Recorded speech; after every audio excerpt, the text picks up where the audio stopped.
I hope you don't get the sickness.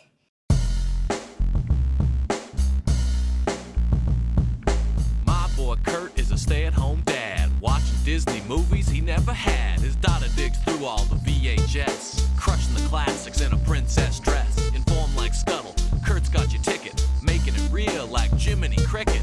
Most off the Captain Hook, but if the Tweedledum, he'll be taking more shots than Bambi's mom. Leaves him raised like Simba, or cracked like the beast dishes. He'll show you a whole new world, you won't need 3 wishes. Stay-at-home Disney dad.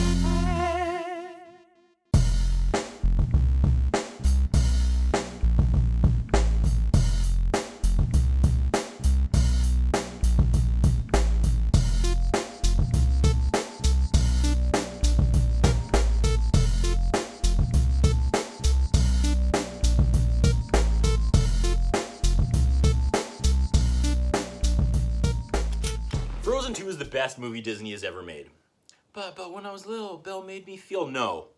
When I was 7, Ariel, no. Your childhood memories mean nothing when measured against a script this good. This is week 76. Sure, there's been good Disney movies, there's been great Disney movies, but the things Frozen 2 manages to pull off makes 2019's sequel to Frozen sit atop the Disney throne. First of all, when the pandemic hit and the world was locked down the first time, Disney dropped Frozen 2 on Disney Plus ahead of schedule for parents trapped indoors 24/7 with their toddlers or small kids. That's a gesture we should never forget. I know my thing is reviewing old VHS tapes, which obviously isn't the format Frozen 2 is on, but my daughter's watched Frozen 1 multiple times and was super excited for Frozen 2. So before we all went to the theater as a family, I made a point of sitting down and watching Frozen 1 with her. It was really good. As I mentioned last week, I have future plans for this review segment that will allow me to review a couple of the more modern, non-VHS movies. I might do it this summer. So that's when I'm going to review Frozen 1, and I'm pumped to do that. But for now, let's talk Frozen 2. First of all, before I even press play, can we all agree that this movie was already starting below the 0 line? Like, people loved Frozen 1 so much. As soon as they heard there was going to be a sequel, a lot of people had already decided they weren't going to like it. Partially because sequels rarely live up to the hype, and Disney sequels get dragged through the coals especially hard. It's human nature, and I get it. We don't want to see our favorite movies progress. They make that second chapter and risk rewriting the history, risk sullying the moments we love and cherish. Think about Lion King 1.5 and their attempt to show the humorous behind-the-scenes happenings that actually caused the events we saw. Like, apparently Pumbaa passing gas is what caused the animals to pass out, which made it look like they were bowing to Simba in the opening scene of The Lion King. I hate that, so I get it. I'm on your side, people. If you loved Frozen 1 that much and you saw Lion King 1.5 and then you heard about Frozen 2 in production, hey, I'd be scared too. Has there ever been a sequel to any movie that was miles ahead of the original story? Has any franchise taken the original and wrote a second chapter, making it so much more than it originally was? 1991's Terminator 2 did it, and now 2019's Frozen 2 did it. Let's watch. Northuldra chanting song over top the castle intro. Snowflakes falling, big reveal. It's toddler Anna and toddler Elsa playing before bed. They're before the accident. Elsa's using her powers to make snow figures all over the floor in the bedroom. Anna makes the snow characters kiss, and Elsa goes blech, which is a great telling moment. Elsa doesn't, nor will she ever need anyone. She's actually kind of like Sarah Connor, programmed for life alone while keeping others alive. The gals are playing Enchanted Forest, and Dad's like, that's not like any Enchanted Forest I've ever seen. Mom's like, are you sure you want to tell that story? And the way the parents interact with each other here means nothing now, but it'll mean a lot later. Dad breaks into a story about the Enchanted Forest he saw and how he was protected by air, water, fire, and earth. And at the 222 mark of this movie, 222, we have set the table perfectly for the characters we are going to meet as this story progresses. It was also home to the Northuldra people. They were not magical. They just took advantage of the forest's gifts. Gotta admit, I'm already skeptic because I know Disney, and these do not look like Disney villains, you know?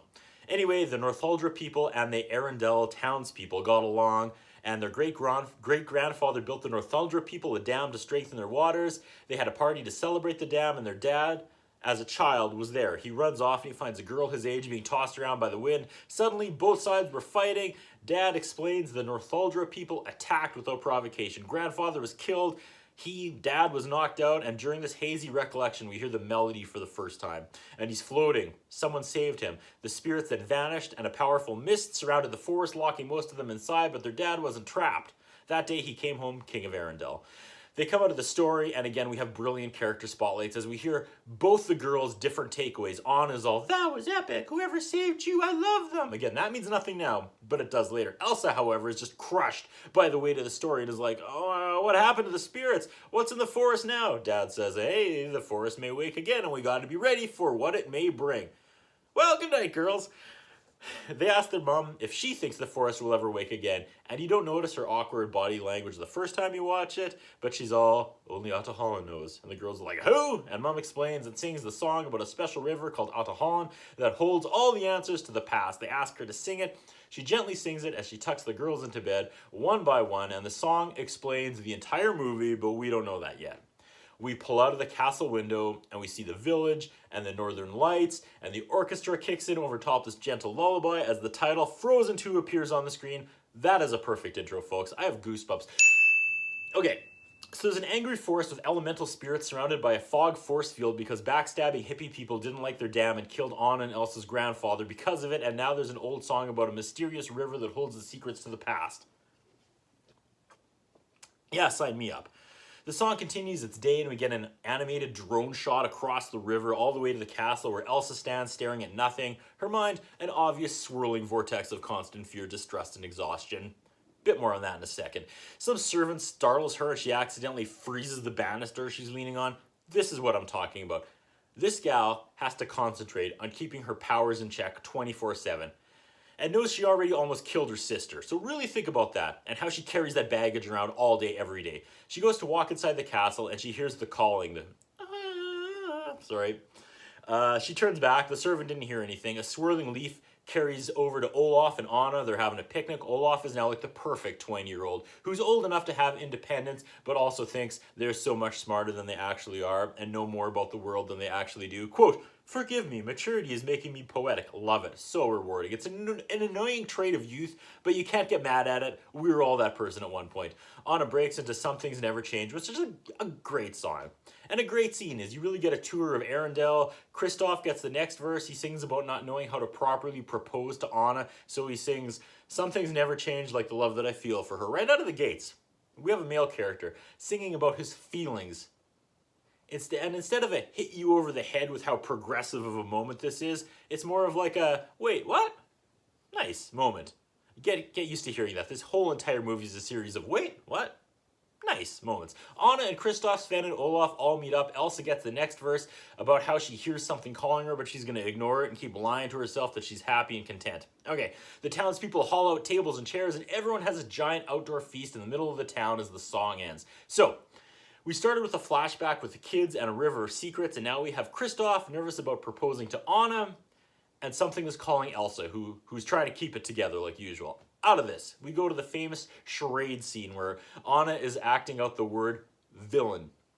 And someone yells, "Hans," which becomes "unredeemable monster, biggest mistake of your life, wouldn't even kiss you." And the bell goes and Anna says, "No, it was villain." Everyone goes, "Oh," and Olaf says, "Well, we were all kind of right." This is good stuff. Next, Olaf shifts for a speed round, unicorn, ice cream castle. Then he does this exaggerated sexy walk and Kristoff goes, "Ooh, Elsa." And Elsa kind of shrugs and agrees with it like, yeah, I do that. Why are all these characters so three-dimensional and likable? I don't know what to do. This is such good stuff. Elsa tried acting and she's so awkward.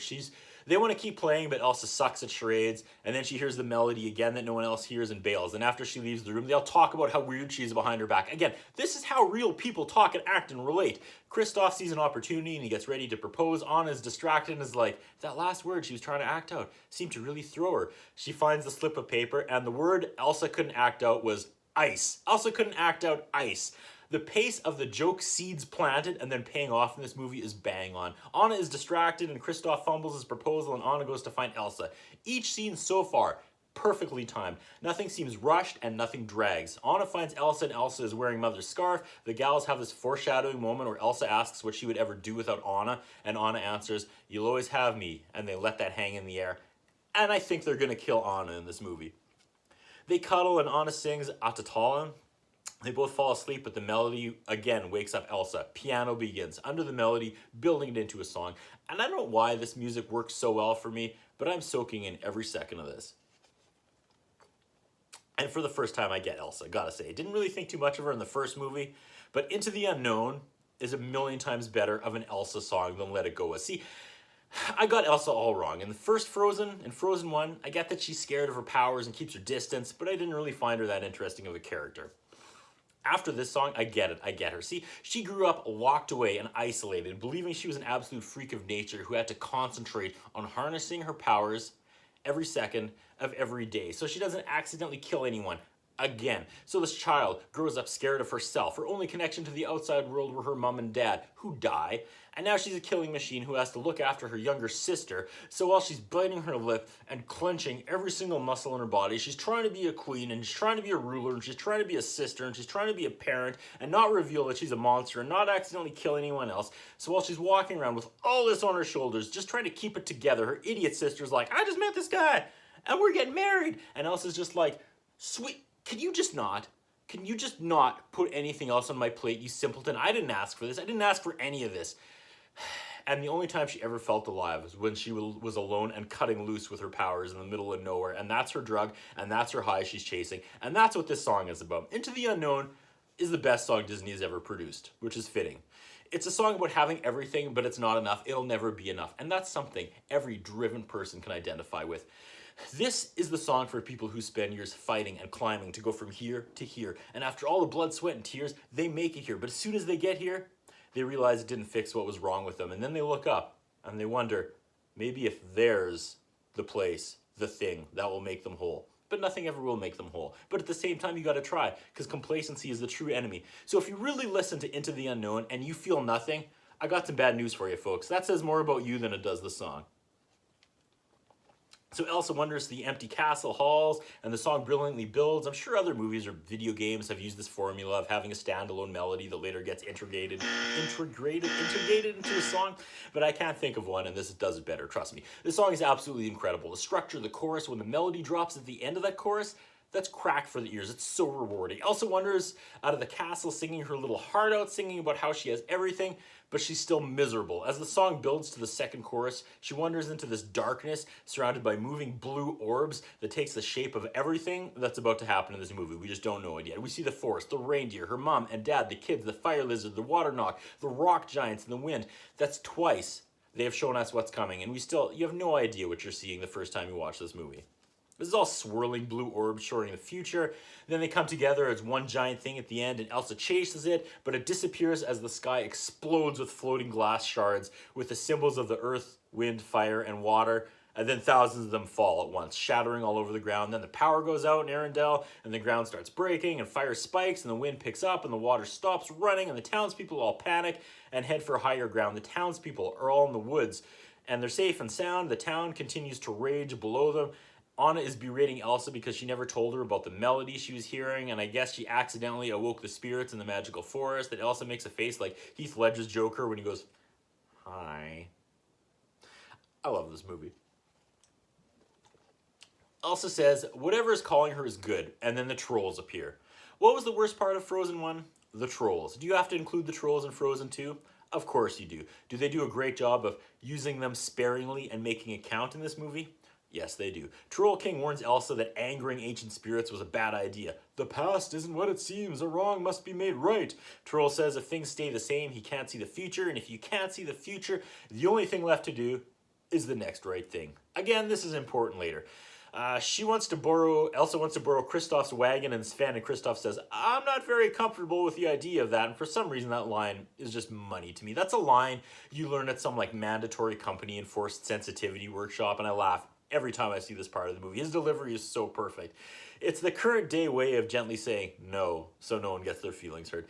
Elsa says, Anna can't go. Anna's like, look what I brought to the table last time. I'm coming. Kristoff says he'll drive, and then you see Olaf dance by in the background, and he yells, I'll bring the snacks. And that line destroys my daughter every time. I wipe tears of laughter every time he says that. Again, Elsa's like, I have the powers, this is my problem to solve, and everyone is like, hey, can we come and get in the way? And then add keeping us all alive to your already complicated quest. Before they leave, Troll pulls Anna aside and tells her, we have always feared Elsa's powers were too much for this world. Now we must pray they are enough. It's how you set the stage, folks. Again, this movie somehow checks all my boxes already, and we're just beginning. Hard cut, and they're in the carriage being pulled by Sven through the forest. This is where Olaf throws out this idea that water has memory, and again, the dialogue between the characters here sounds completely natural and current. This is how real people relate to each other. Kristoff goes to propose to Anna again and keeps blowing it, saying the wrong thing. When I met you, Anna, I thought you were crazy. And Anna gets this crazy look on her face and goes, you thought I was crazy? The adult relationship jokes are a nice add. Elsa hears the melody and they come face to face with a fog force field made of sparkles. They enter it and they see the 4 element pillars. The fog closes behind them as they enter, and it's great. For the first time, they drop the horror movie stab sound effect they use throughout the movie. I love it. They get swept into the forest. They're now inside the fog force field, unable to go back. The forest is beautiful. They see the dam. It's still standing. Kristoff says, thank goodness, because if the dam broke, it would wash away everything on this fjord, including Arendelle. Kristoff tries a third time to propose and blows it again. I have no idea why they chose to run with this dynamic that Kristoff is a boyfriend that tries but always ends up saying the wrong thing, while Anna is the girlfriend that takes what he says the wrong way and kind of jumps down his throat. This is a weirdly real relationship for a Disney movie, and I'm just loving every second of it. This is great stuff. I'm genuinely interested in every character right now. Can I take a second and mention how the color scheme in this movie works so well as well? The autumn colors are beautiful, yet bleak, like absolutely foreboding. We get the Olaf song, When I'm Older, and I don't get the Samantha joke, but I assume that's some like Gen Z humor, and I'm choosing to laugh along with it so I don't get called out for being old. Great song. Again, the writing in this movie punches so far above its weight. Usually when cartoons try to throw the adults a bone, they write jokes that would go way over the kids' heads that only the adults would understand. That's not the humor style in Frozen 2. I don't know, this is a song about how things will all make sense when you're older. Is really funny because I'm sure kids get the joke that everything doesn't make sense when you're older. But you have to be older looking back to when you were a kid thinking this way for the joke to really work. Yeah, I'm not sure I can explain it better than that. The song ends, the angry wind spirit scoops up Olaf, then the rest of them. It eventually drops everyone except Elsa, and we get to see Elsa kick butt for the first time this whole movie. She tries to like block the wind with her ice powers while she's in the like eye of the hurricane, and it's intense. And then she sees a vision of 2 kids running and giggling, then swords flying, and we get that iconic Frozen 2 score for a second time. The wind explodes away because of Elsa's ice powers finally overpower it, and it leaves behind ice sculptures of, quote, moments in time. A reindeer, a horse, it's the water knock, we just don't know that yet. The fire, Anna asks Olaf about his theory about water having memory again. The wind is friendly now. Olaf names Gale. It blows through Kristoff's shirt. Then it swirls around Anna's dress and she says, oh, aren't you curious? Before you can really roll that line around in your head, the wind directs their attention to another ice sculpture of the 2 kids Elsa saw in her vision. The boy they recognize as their father, but the girl, the one he talked about in his story who saved his life, she's Northuldra. They hear like horns and they back up together, and Anna, not Kristoff, breaks off an ice sword to defend them. Again, this happens and it means nothing at first until your brain kind of taps you on the shoulder and is like, wouldn't that normally be something the male character does? And this is where the movie pulls so far ahead of other movies that try to celebrate strong female characters. They don't put a giant spotlight on this or over-explain how Anna doesn't need a man to defend her. It just happens and the movie continues. As they back up, Kristoff is behind both Anna and Elsa, but not cowering. He's still standing strong, but the ladies are definitely taking the lead, and they all seem equals, and I seriously applaud Disney for pulling this off. This is perfect gender equality in a movie. Anna stabs at a bush, and 2 armies emerge. Arendellian soldiers and the Northuldra people. The 2 armies go to attack each other again, but Elsa freezes the ground, and they all go sliding, scattering backwards apart. Great scene. They have been trapped in here the whole time. They're all freaked out as Elsa's powers, and they're freaked out about Olaf, the talking alive snowman. And Olaf is like, oh, you're probably wondering how we got here. Then he puts on a play through a series of jump cuts, recapping Frozen 1. And I'm not even going to try to explain it, but it's the funniest part of the movie.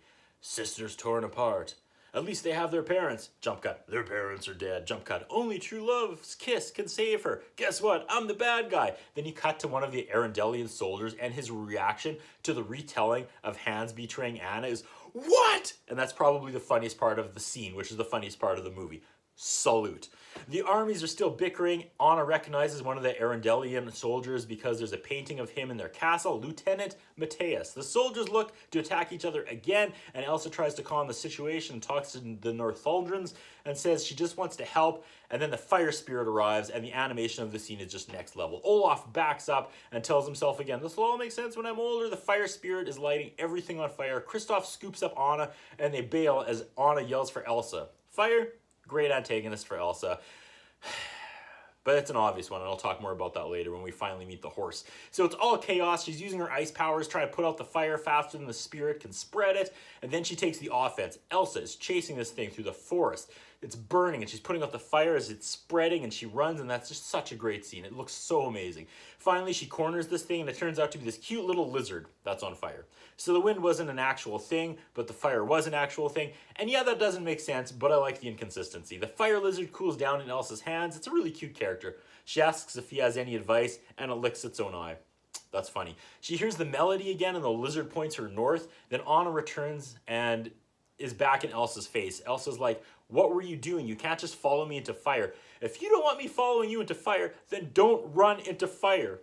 Who wrote this dialogue? This is all money, all of it. Elsa pulls her mom's scarf, or puts her mom's scarf around Anna, and the Northuldran army are like, where did you get that scarf? That's from one of our oldest tribes. And then they get it. The girl who saved their father was actually their mother. Their mother is Northuldran. The sky sparkles blue and they realize that. The Northuldra army break into the chant, and the scene has some weight to it. They portray these people with such pride and dignity. It's really cool. The Northuldra leader, Yelena, takes Elsa's hand and says, they call themselves Northuldra. They are the people of the sun.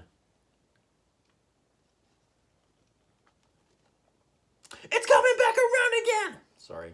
This movie deserves better. Elsa promised to free the forest and restore Arendelle. There's one young Northuldra man named Ryder who is like, free the forest? Some of us were born here. We've never seen the night sky. And that, my friends, is the voice of Jason Ritter, who is the voice of Dipper from Gravity Falls, which is another absolute perfect cartoon that sets the bar insanely high. And I don't know how much money he made on Gravity Falls, but I hope Ritter collects royalties from his part in Frozen 2 for the rest of his time here on Earth. Elsa says whatever's calling her is telling her to go north, but the Earth Giants now roam the forest at night, so they will have to travel in the morning instead. Kristoff confides in Ryder about how he can't properly propose to Anna, and Ryder's like, hey, the Northuldra have an incredible proposal ceremony. Lieutenant Matthias casually asks about some lady back in Arendelle. He asks if she's married. Anna says no. He initially gets excited and is like, why didn't that make me feel better? More great dialogue that means little from a kid's perspective, but a lot from an adult's perspective. He drops the advice to Anna, be prepared. Just when you think you found your way, life will throw you on a new path. But what do you do when it does? Take it one step at a time and just do the next right thing. More foreshadowing that Anna is going to be tested. Honey Marin is chatting with Elsa. She tells of a fifth spirit. For the record, we've only met two so far, Fire and Wind. Elsa asks if the fifth spirit could be who's calling her. Only Ahtohallan knows. Elsa sings the lullaby, and Honey Marin joins in. This is a great scene. Then stomp, stomp, stomp, stomp. The Earth Giants are nearby. This is terrifying. We get the horror movie stabs again. Great stuff. There's already so many layers. For the record, in this kids movie, we have 4 elemental spirits that are mad, which cause the town of Arendelle to be evacuated. Mysterious cursed forest. The main characters are now trapped inside with grumpy rock giants, and something is calling Elsa, who the trolls warned us may be more powerful than she is. Everything is foreshadowing Anna dying or being tested. Their mother was Northuldra and saved their dad's life the day the soldiers of Arendelle gifted the Northuldra people, who turned on them, causing the forest to take action, trap everyone in the fog perimeter, as I mentioned. Kristoff keeps dropping the ball when he's proposing to Anna. All this is happening. Still. 46 minutes in, people. That was my recap. Elsa says the giants sensed her. That's why they came so close to the village, and she has to leave right now so she doesn't put anyone else here at risk. Anna agrees, but notices Kristoff is gone. Olaf tells her he left with Ryder, and again, it looks bad. There's miscommunication in a relationship, and Anna gets mad and is like, all right, peace out, and goes with Elsa. We cut to Kristoff, who is surrounded by reindeer and is about to complete the Northuldra proposal ceremony as he thinks Anna is approaching, and he yells, will you marry me? But out of the fog comes Yelena with perfect comedic timing, who thinks for a second, then goes, no. and tells them the princess left with the queen. She says they left long ago, so you shouldn't try to follow them. They're long gone. Now, Kristoff has his feelings hurt by the simple miscommunication. I don't know if Disney intended to make a side story perfectly shining a light on the day-to-day trappings of the majority of relationship tensions and how easily a simple misunderstanding where both parties involved feel slighted, and rightfully so, can cause a rift between two people who love each other. But they did. Again, they already punched way above their weight in every scene of this movie, and the best is yet to come. Yelena says they're going west to the Lichen Meadows, and he's welcome to join them. Ryder's like, yeah, sorry, man. So awkward. And this is actually how your male friends react after you've had your heart shattered in front of them. From here, we transition into the celebrated Kristoff 80s love ballad Lost in the Woods. We're treated to every stereotypical 80s music video ballad trope possible. The reflections in the water, the two fists, the one headphone singing, and I know dozens of cartoons have already spoofed cheesy music videos from South Park to Venture Brothers, but this isn't mean-spirited. You don't watch this thinking, man, we were stupid for liking those old 80s and 90s music videos. You watch this and you're like, wow, those were great times. The lyrics are also perfect. You watch Hamilton and you smile extra wide when the king sings his songs, knowing it's Kristoff. But that's neither here nor there. And of course, I need to mention how Kristoff, the male lead, is the one singing a heartbroken love song mid-movie, not the lead female. And like every other progressive moment in this movie, you don't even think about that dynamic until it's in the rearview mirror. In case you're not keeping track, the victories are piling up quickly in Frozen 2. The ladies and Olaf continue through the forest, and even though it's daylight, it just keeps getting more and more bleak. They find the wreckage of their parents' ship. How is it there? It must have washed here from the dark seas. What were their parents doing in the dark seas? Olaf is like, how could it get through the mist and wash up on here unless no one was on it? Which pretty much means their parents drowned before it got here. They search the wreckage. They find a note written in Mother's handwriting. It's a map. They travel north. They plan to cross the dark sea to Atahala. It's real. This magical river that holds all the answers of the past is real. Olaf reminds them water has memory, so Elsa pulls the moisture from the ship, and we get this soul-crushing 3D flashback of the events that transpired, and we learn that the storm was too much, and we see their parents holding each other as the water rushes in the boat, and the gals have to stand there and stare at it. Stare at the moment their parents died. Oh, and guess what else, Elsa? They died trying to find out what was wrong with you. Yeah, strap that on your back and carry that around as well. Anna says, you were not responsible for their choices. Elsa replies, no, just their deaths. Frozen 2. The Northuldra people wanted to know why an Arendelle man would be rewarded with a magical daughter, and it's because their mother saved him. Her good deed was rewarded. Elsa is a gift. If anyone can save Arendelle and free the forest, it's Elsa, who tells Anna that she was told there was a fifth spirit, a bridge between nature and them. That's who's calling her from Atatala. Anna's like, all right, let's go. Elsa says, I'm going alone. Anna reminds her that the nursery rhyme says they have to go together because if she goes too far alone, she will drown, and Elsa needs her to stop her from going too far. Anna says she doesn't want to stop Elsa from being who she wants to be. She just doesn't want her dying trying to be everything to everyone.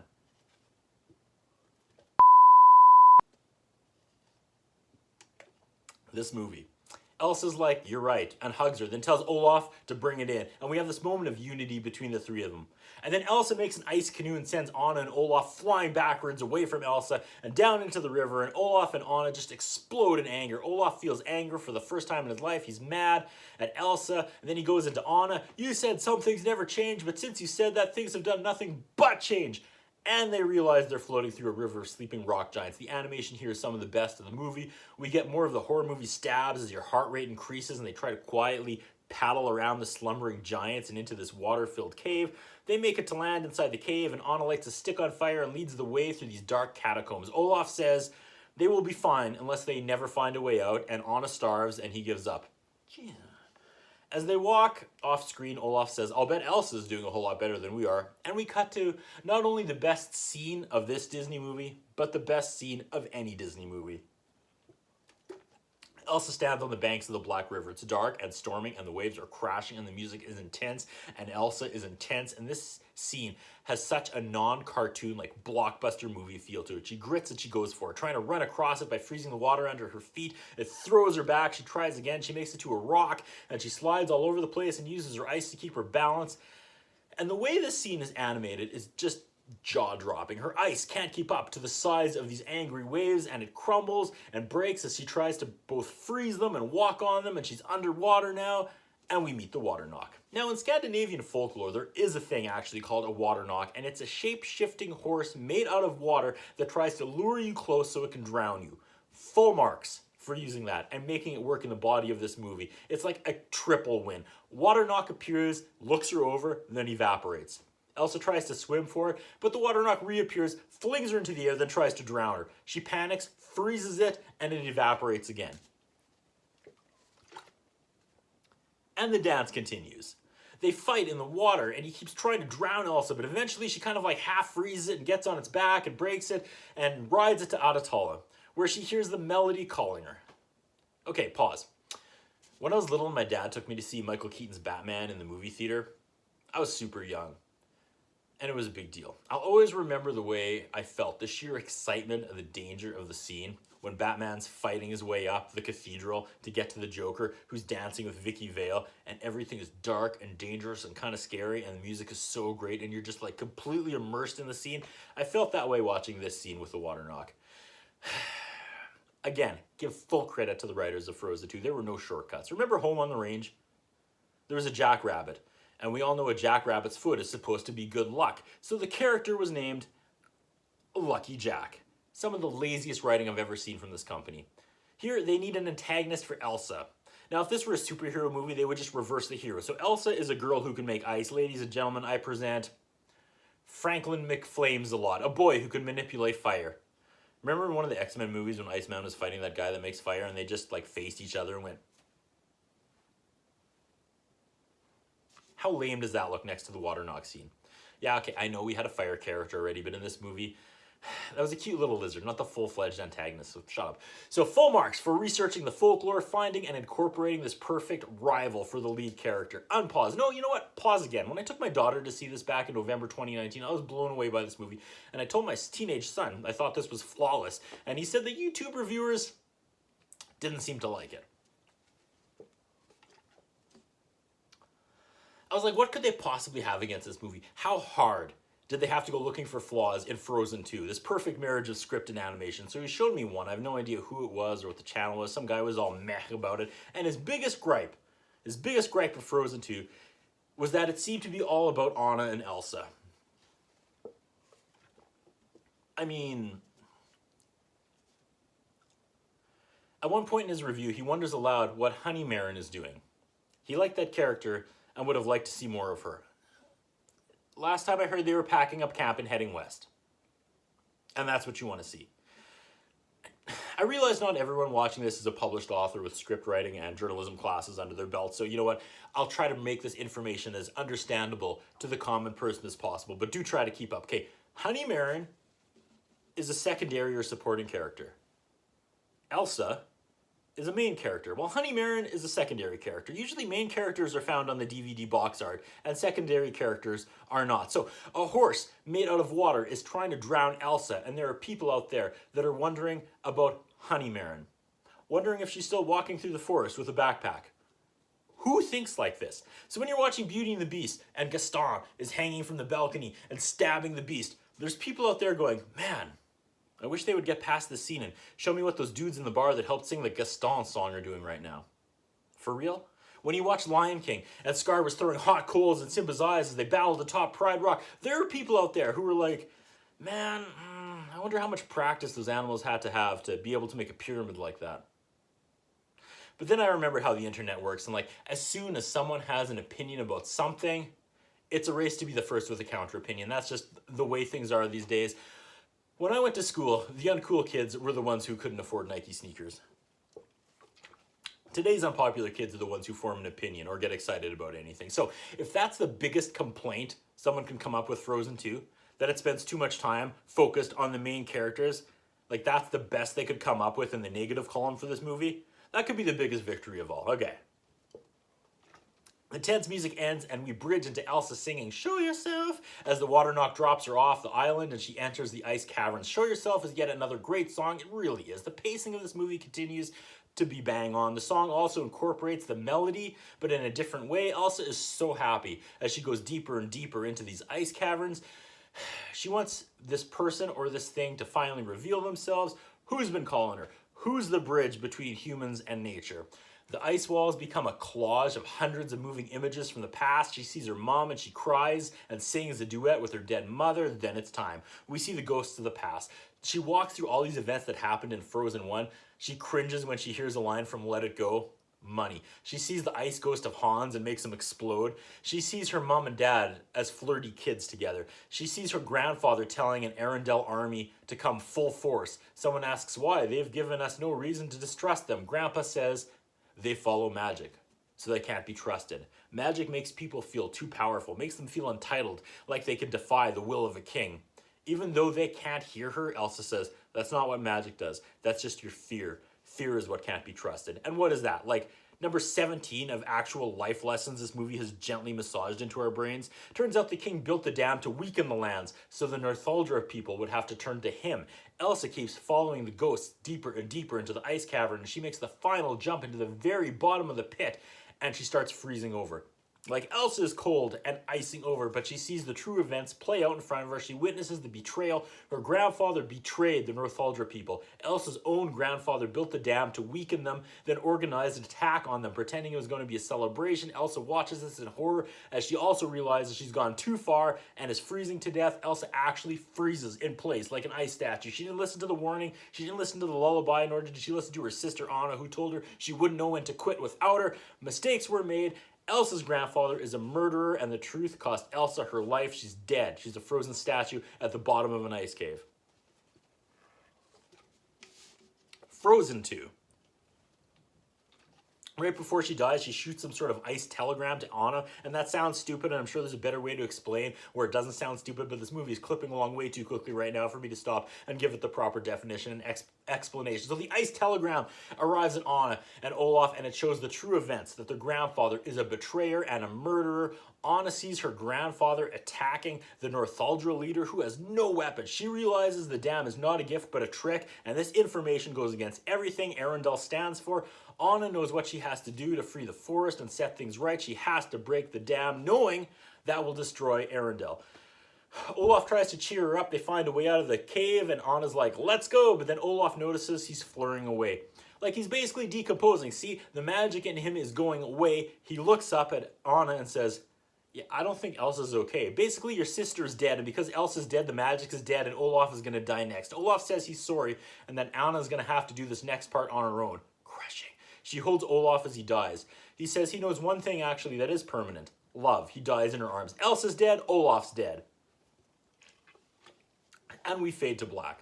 Slow fade up. Anna is on the ground. Tears. Well, yeah, but then she breaks into a song, and I'll admit, the first time I watched this movie, I thought the song was a little out of place and unnecessary, but the second time I watched it, I got it. This is the moment that the Anna character was building towards the entire movie so far. This song, Do the Next Right Thing, which is what everybody kind of told her to do the entire movie. Yeah, I thought Anna was going to be the one with the fake death, but no, it was everybody else.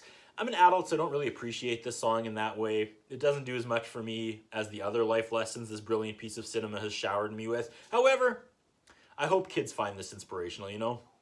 So Anna forces herself to move on and get out of the cave, back into the sunlight, and she comes face to face with the dam, and she knows she needs to destroy it. Her sad song stops, and we get this intense, dramatic music suddenly while depressed Anna disappears and focused and ready to kick ass Anna emerges. She goes running through the forest back down to the river where all the rock giants are sleeping. She does the exact same thing her sister did a few scenes ago when Elsa was trying to cross the dark river. They both do the super relatable body movement where they kind of like and then just do it. They kind of hesitate to just do it. So Anna yells, "Wake up!" The rock giants, and she does wake up the rock giants, and they're horror movie stab. The rock giants start to chase her, and then they start to throw rocks at her. This scene is so well executed. We see this new Anna who gets knocked down by the tremors the rock giants make, just walking towards her, as well as dodging flying rocks the size of cars. They're launching at her, but she just keeps going, and this is how you write female characters. You feel this moment. Okay, rocks soar over her head, and she has this brief moment of clarity where she sees this giant rock hit something and goes, that'll work. So she continues on leading them towards the dam. They're on her, and she's about to get crushed, stepped on, when out of nowhere, Kristoff on Sven scoops her up and out of harm's way just before she's crushed. As they gallop away, I know people are saying, oh yeah, great female character. The man had to save her in the end anyways, but then Kristoff says the best line of the entire movie, I'm here, what do you need?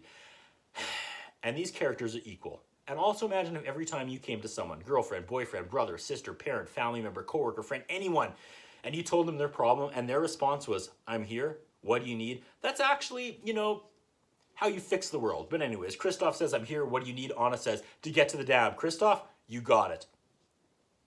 Now the rock giants are throwing rocks at Kristoff and Sven and Anna. He boosts Anna atop the dam where she comes face to face with the Arendelle army who are like, princess, what the are you doing? Leading the rock giants to the dam, she explains the dam must fall. It's the only way to break the mist and free the forest, but they have sworn to protect Arendelle at all costs. Uh-oh. She explains how their grandfather betrayed everyone, and she knows that because her sister gave her life for the truth. Anna says, please, before we lose anyone else. Oh. We get that Frozen 2 symphony theme rising as the soldiers start pounding their swords with their shields to get the rock giants' attention. And it works, and they start throwing boulders at the dam.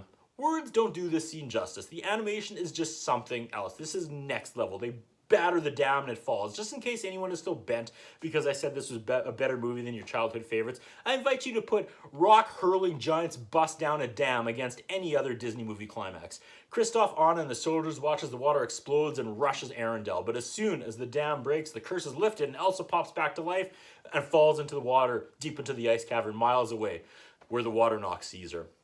The water cascades towards Arendelle, destroying everything in its path. The townspeople and the trolls stand atop the hill and watch in horror as this angry water is seconds away from completely destroying their town when Elsa, riding the water knock, emerges at the very last possible second, makes a giant ice wall, deflects the crushing cascade, and saves the town. The shot of her turning on top of water knock as she faces the townspeople is one of those shots they use when Academy Awards makes those montages of iconic movie moments.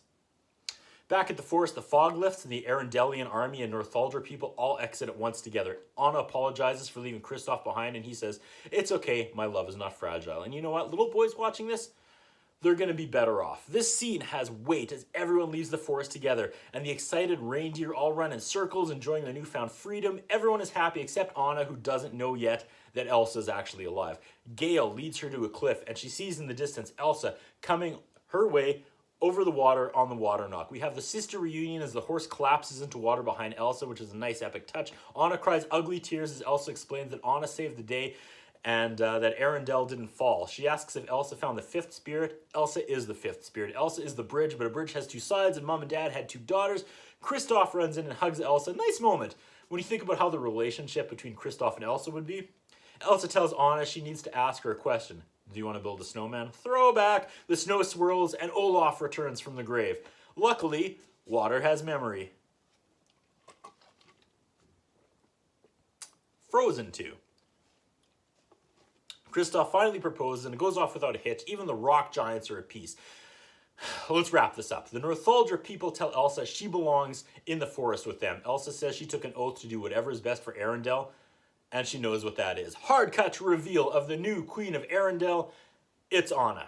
Anna walks out to a cheering crowd, and Olaf, dressed in a weird old-timey suit, and her oh my goodness reaction when she sees it is great. Kristoff is also dressed up, and he tells Anna she has 1 hour before he changes out of it, and she tells him, you know what, she prefers him in leather anyways.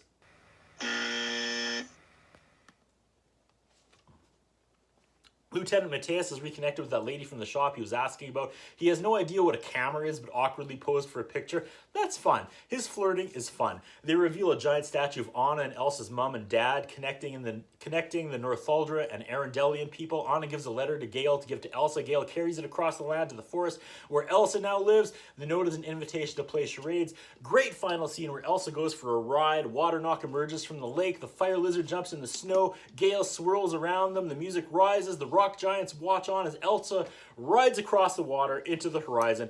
Credits to Panic at the Disco's cover of Into the Unknown. We get a final post-credit scene where Olaf is explaining this adventure to the giant snow monster Marshmallow from Frozen 1. In the jump cut style, he explained Frozen 1 to the armies near the beginning of this movie, and that is also great. And that is that. Let's do the checklist. This is the tightest script Disney has written. No character acts out of character, and we really get to understand each of them. What drives them, what breaks them. Themes and phrases are repeated throughout the movie as their meanings and significance change. The music has never been better. The score is epic, and each song is a hit, with Into the Unknown being the best song Disney has ever produced.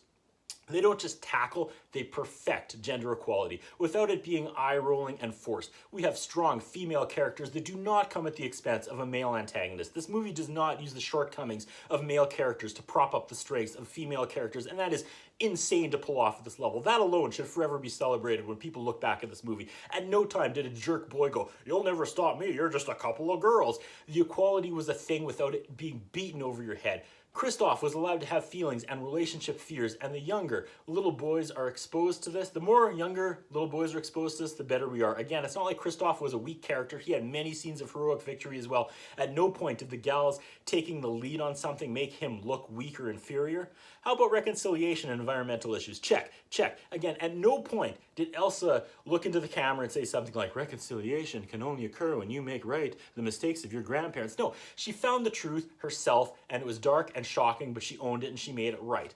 Also, there wasn't even really an antagonist in this movie. I mean, I guess Ghost Grandfather, you could argue, but he was actually just trying to keep his kingdom safe. So, Frozen 2, top marks for me. I couldn't pick this movie apart if I tried. 44 minutes. That's what I think about. What do you think? What we have is a concern about Curtis Anderson. His interviewing style is not the best. His personal appearance is not the best. I was wondering if the man has some kind of a hold over the channel that he's allowed to be employed for so long.